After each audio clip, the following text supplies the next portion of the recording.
Thank you so much, everyone, for being here. And first, I have to give the shout out and kudos to Kim LaMontagne. That was an amazing presentation, Kim, and so appreciated, so vulnerable. It was really wonderful. So thank you so much for that.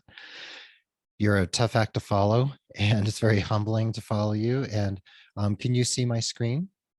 Correct. Yeah, wonderful. Mhm. Okay. So we're here to talk about career building and networking in challenging times. And career building and networking are part of what you need to do in these very interesting, existentially challenging times. And I'd like to talk about it through various lenses. So the first question I want to ask, it's a rhetorical question to some extent, is what is chaos? We've been living through times of personal, professional, and societal worldwide chaos. This has been a fascinating last 18 or 20 months. We've all been through a great deal, and there's a lot to think about, and there's a lot to learn. And one of the questions I've been asking people and asking myself is, how does chaos impact our ability to consciously cultivate our careers? And not just our careers, actually, but also our lives, our personal growth, our spiritual growth, our emotional growth. What has this done to us on those deeper levels as well? So the 21st century world was already complex and fast paced before the pandemic. But what has happened since the pandemic began? How has the complexity become even more palpable, something even more um, difficult for us to wrap our heads around and figure out exactly how we want to go about our lives from this time? This is in some ways a time of reckoning for many people. It's an inflection point.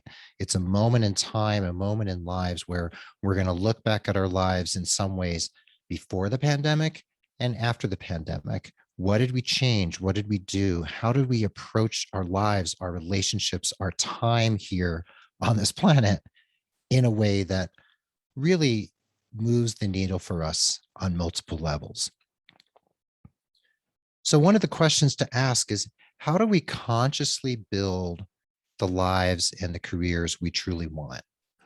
How do we do that? And how do we approach it in a way that's conscious? And I use that word very specifically, very consciously, no pun intended, to build the lives and careers we truly want. Do we want our lives to happen to us? Or do we want to make our lives and careers happen? I'm a really big fan of making it happen. And that is what I'd like to talk about here. So, like I said, the pandemic has had pervasive impact. It has changed everything. It's changed the way we shop. It's changed the way we socialize. For many of us, it's changed the way we work. You know, you hear a lot of people talking on radio and TV and podcasts and elsewhere saying, we're all working from home. We've all been working from home. And I think, you know what? We haven't all been working from home. People have been in people have been in working in supermarkets, like the people who check me out at Trader Joe's or the food co-op. People have been working in fire departments, police departments, everywhere, the government, and also healthcare. So, yes, it's changed everything. And even if you're not working from home, which many, many people are not, it has changed the way you go about your work and how you feel about going to work. So, the world has been temporarily closed here and there, or it's been stultified and interrupted. It's like the world and lives interrupted. And I remember March, April of 2020, watching the maps from Johns Hopkins and other places where this pandemic, well, what became a pandemic was slowly making its way around the world. And I was thinking, you know what? There is no turning back at this point. And right now in your life at this moment, there's no turning back either. So we need to figure out, how are we going to do this? How are we moving forward? And John Kabat-Zinn, who was the founder of mindfulness-based stress reduction at the University of Massachusetts, Worcester, he said this quote, and I love this quote. It's that if we're honest with ourselves, most of us will have to admit that we live out our lives in an ocean of fear. And the pandemic has given us these moments of feeling a great deal of fear. So, what do we do with that? John Kabat-Zinn says, you can't stop the waves, but you can learn to surf. And I think many of us have been doing that. Think about the nurses, some of you listening and watching right now who are working in ERs and ICUs and COVID units, et cetera. You have learned to surf because what else are you going to do? So how has the pandemic changed you? How has it changed your outlook, how you look at your life personally and professionally, spiritually, emotionally, your sense of self, and your career trajectory? A lot of people are thinking differently about their careers. What are they thinking that they need to do in order to do it differently? What do they want to do? What is the trajectory now? And one thing I want to say in terms of your networking, career development slash personal development, we need one another. We need people. We need a sense of connection. And that's why we're here with NursesBond, right? What is that word bond about? It's about bonding. It's about togetherness. It's about communication, support, being there for one another. Kim made so many points about this, about standing around the water cooler, speaking in a way that's connecting, that's connective, that makes people feel that they belong, not that they're on the outside. So we need one another. And we also need to grow personal growth, spiritual growth, professional growth, emotional growth, psychological and mental growth, growing in our relationships. We need to grow because as we move along, if we don't grow, we stagnate. So professional growth, this means so many things to so many people.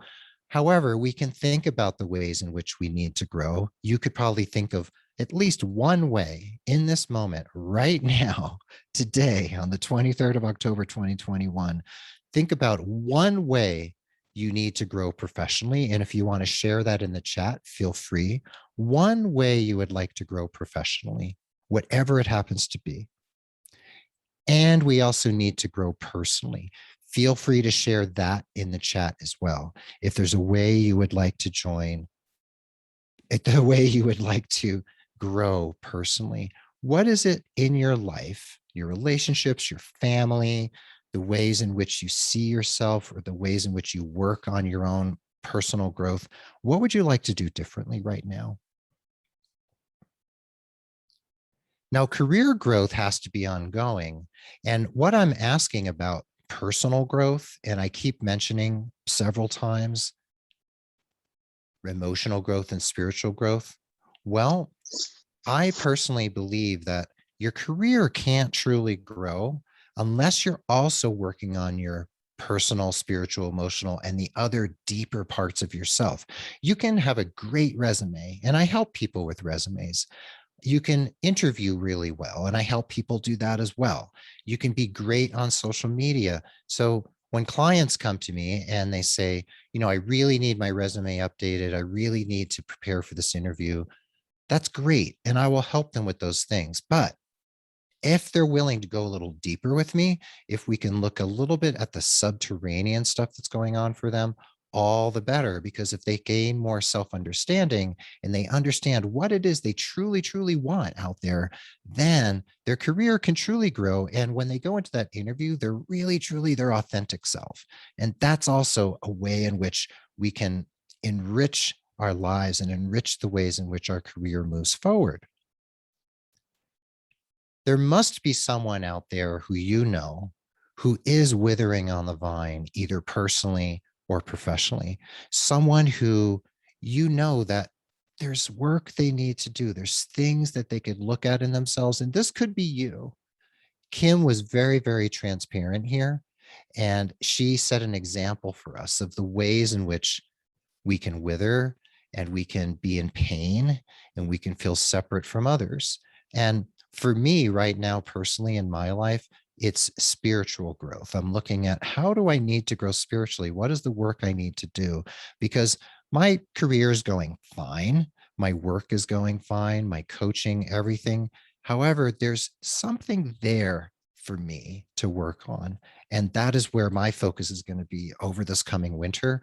That's where I want to put my attention.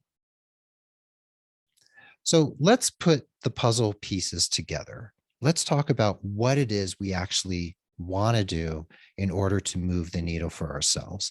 So, on a professional level, we can learn new skills, which is great. You can go out there and let's say you're not very good at venipuncture and there's a certain job you want.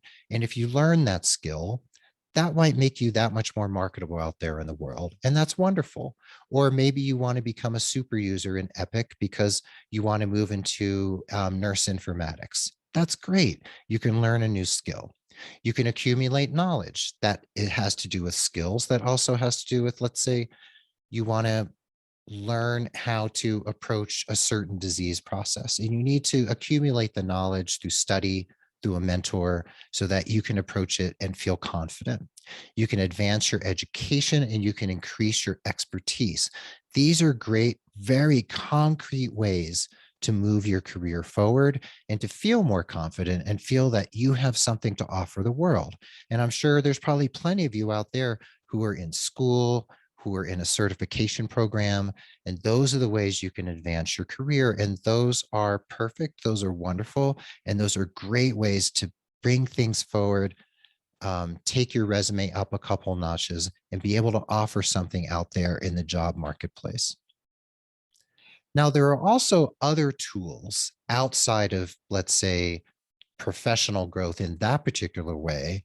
There are tools like attending a conference like we are today virtually, connecting with other people through groups, through chats, through all of the technologies available to us. Now, Kim LaMontagne mentioned being on Twitter, Instagram, LinkedIn, Facebook, etc., YouTube. We can also learn to use these tools because I find in my own career, in my life, I have made incredible friends and connections through my spending time on social media. And I don't mean that I scroll and scroll and scroll every day. I am very selective. I am very particular about how I approach it. I don't spend a ton of time. However, through my time on Instagram or Twitter or LinkedIn, especially, I have met incredible people. I've made lifelong friends. I've taken those connections, talk about networking, taken those connections and said, hey, let's hop on a call. You seem like an amazing person. I love what you're doing. Let's have a Zoom call. Or if they're local, let's meet in person. Or I'm on vacation in New York and there's this incredible person I've met on LinkedIn. I say, hey, let's have lunch. And I've done this before in different parts of the country and it's really fun. And I've made incredible connections. Some have led to business opportunities, some have led to jobs, and some have led to friendships and wonderful relationships. So, Dr. Chibuna here, he has a very complete, very wonderful, rich LinkedIn profile. And if you haven't connected with him on LinkedIn, you should. And Kim LaMontagne invited you to connect with her, and I invite you to connect with me. So LinkedIn is a really wonderful place to make connections, to feel like you are part of something larger. And yes, social media can seem very, let's say, superficial, but you know what? It's superficial if you use it in a superficial way. But if you use it in a way to make real, authentic connections, that's where the real networking happens. And you can support one another, create these long-term symbiotic relationships like Chibuna and myself, for instance. And that can really be something you can hang your hat on and use to build your career, build your confidence, and find your tribe out there in the world. So one day, someday, maybe in 2022, we'll be able to go to conferences. We'll be able to really be shoulder to shoulder and face to face with people. Wouldn't that be amazing? I mean, these online conferences are great. I mean, it's a wonderful way we've pivoted in this time of the pandemic. But imagine going back to conferences and being able to chat with people and laugh with them and go out to dinner with them. I met Shibuna at a conference, and it's wonderful to be in the presence of other people. And yes, it Quenby Rubin Sprague says it'll be amazing to be back at conferences and be shoulder to shoulder. And Shibuna says you can't connect me with me without Sharon McDougall. Please look for her as well. And Ava Francis says, staying connected with healthcare leaders and learn as much as possible from them. That's right. That's right. And I so look forward to conferences again. I can't wait to work the room and be with people and laugh together and talk together. So it's all about connection. It's all about communication, and it's all about touch. Not necessarily always physical touch, of course. However, that ability. Oh, Chibuna says the next NursesBond conference will be in person. Awesome. So when we're able to do this, when we're able to touch one another, whether it's shaking hands at a conference or just having an amazing connection or conversation, that is where the rubber hits the road, my friends. And in the end, building your career is all about relationships. It's all about connection. It's all about that sense of belonging. And that is really the vision. That's my vision, that if we base our career growth on relationships, we can't go wrong. That is where it all happens. And that is where the magic has happened for me. And Dr. Chibuna, I can't see the time on my computer. How are we doing with time? We are doing okay. Keep going. Okay, we awesome. Have 15 minutes. Perfect. Thank you. Someone said they love that slide. I can send it to you if you email me. So in the end, mindset affects everything. It affects how we network. It affects our behavior, the actions we take, our performance, the results that we achieve. Everything depends on mindset. If your mindset is, oh, I feel really disconnected, I don't know how to network, my resume is really, really weak, I don't know how to work on my emotional or spiritual growth, I feel really thwarted and I'm withering on the vine, then if you stay in that mindset, you don't try to shift it in some way, you're not going to be able to move forward. So working on that mindset is really where it's going to take you. It's really the great places it can take you. So confidence, building your confidence, where does that come from? How do you build your confidence personally and professionally?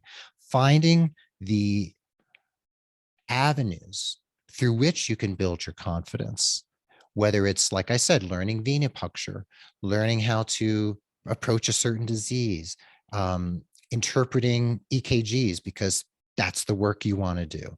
Whatever it happens to be, if you want to be a coach, if you want to be a mentor, if you want to get a master's in counseling and psych like Dr. Chibuna.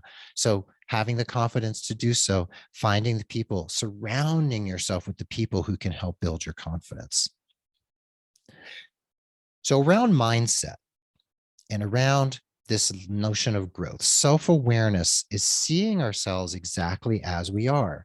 So can you really see yourself? And if you're not seeing yourself, how can you find the mechanisms through which to do that? So we do this through compassionate self-assessment. And compassionate is a word that's there for a reason. We have to be compassionate with ourselves, gentle with ourselves, while also pushing ourselves to achieve more and to go in the direction of our dreams and our aspirations. So a rhetorical question here is, why are you a healthcare professional? I'm assuming almost everyone here is a healthcare professional. If you're not, say you're an accountant who found NursesBond, why are you an accountant? Or why are you an insurance agent? Or why are you a travel professional? Why do you do what you do? This is a question to continually ask yourself. Do you know your worth? Do you know what you're truly all about and what you bring to the table? That's a good question to ask too. And what gives your life meaning? And again, going back to this notion of spiritual and emotional growth, what brings the depth and the meaning to your life? How do you find that space for yourself, because that's what's going to really make it work for you. And also asking yourself, what makes your heart sing? I'm asking myself those questions right now. I'm in a new relationship. Newly in love for over about 5 months now. And it is an incredible thing. And it really makes my heart sing.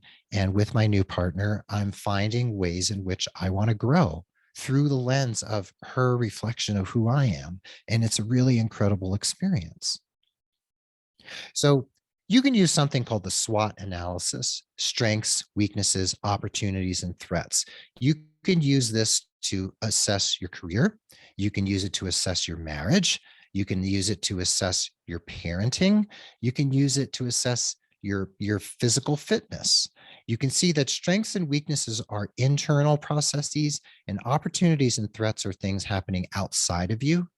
Threats and weaknesses can be seen as negative, and strengths and opportunities can be seen as positives. However, you can leverage those quote unquote weaknesses, and you can leverage those threats, and you can figure out how to do an end run around them and actually find your way through. So think about using the SWOT analysis to look at different aspects of your life and career, and then practicing that compassionate self acceptance.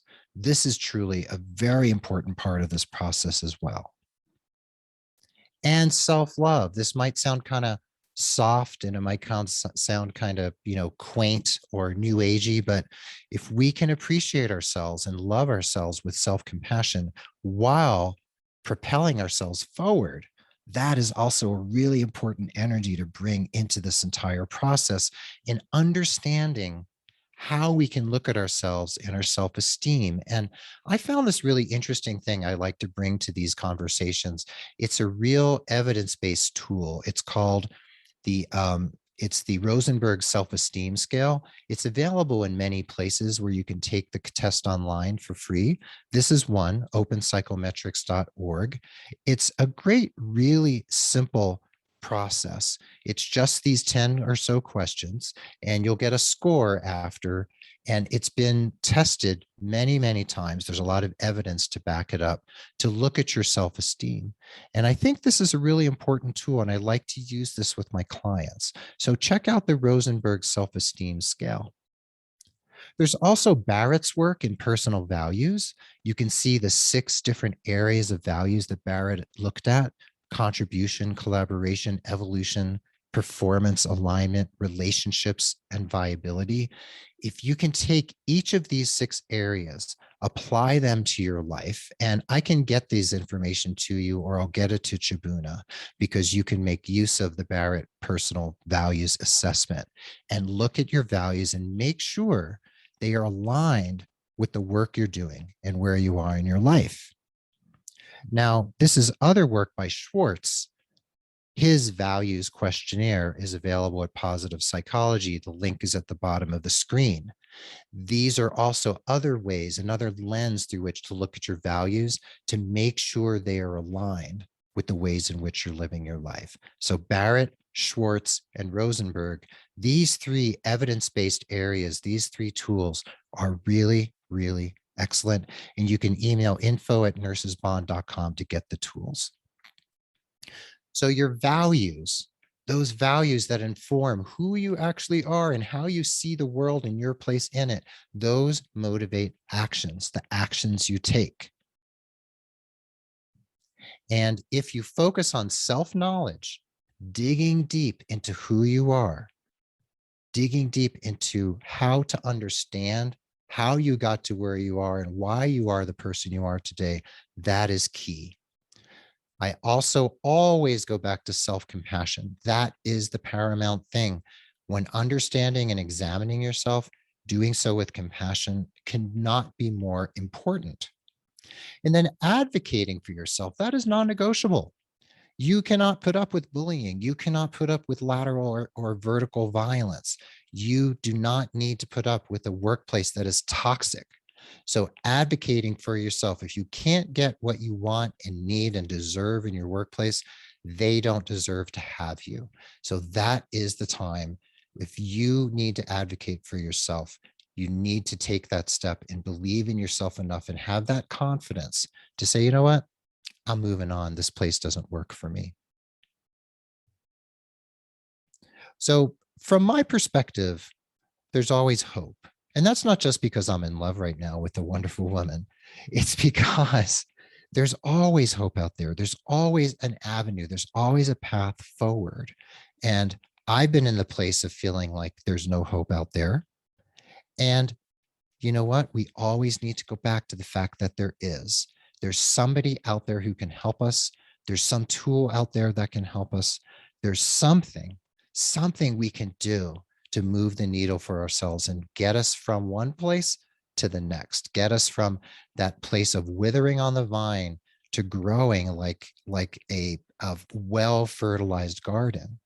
So I hold on to that hope because I feel like it's one of the things that can really be our anchor.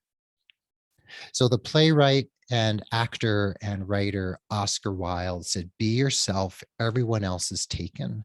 So when you're out there writing your resume, hanging out and talking with people authentically on LinkedIn or social media, sitting for an interview, networking with colleagues at a conference, reaching out to somebody who you want to be your mentor or someone you admire. If you reach out to Kim LaMontagne or Dr. Chabuna or myself or any of the other speakers today and tomorrow, be yourself. You can't be them, but you can emulate them. You can be the person. You can be the person who says, this is me. This is my authentic self. This is what I bring to the table as a person, as a nurse, as an accountant, as a doctor, as a medical director, as a specialist in informatics. This is me. This is my authentic self. I own who I am. And that's what I'm going to bring to the table every single time. So thank you so much for your time. Thanks for being here. Thanks for Dr. Jabuna for inviting me to speak. Thanks to Kim LaMontagne for an incredible presentation right before I presented. I can't hang out all day. I have some places I need to go. However, please come visit beautiful New Mexico. If you come to Santa Fe, please look me up. I would love to take you out for coffee and give you some ideas about where to go here in New Mexico, this beautiful, beautiful place. I can't recommend it highly enough. And you can find me and all my stuff on nursekeith.com, and you can find me on LinkedIn. Please connect with me, send me a personalized invitation, and I would love to chat with you. So thank you so much. I hope I didn't take up any extra time. I'm going to stop the share and give the microphone back to the inimitable Dr. Chibuna.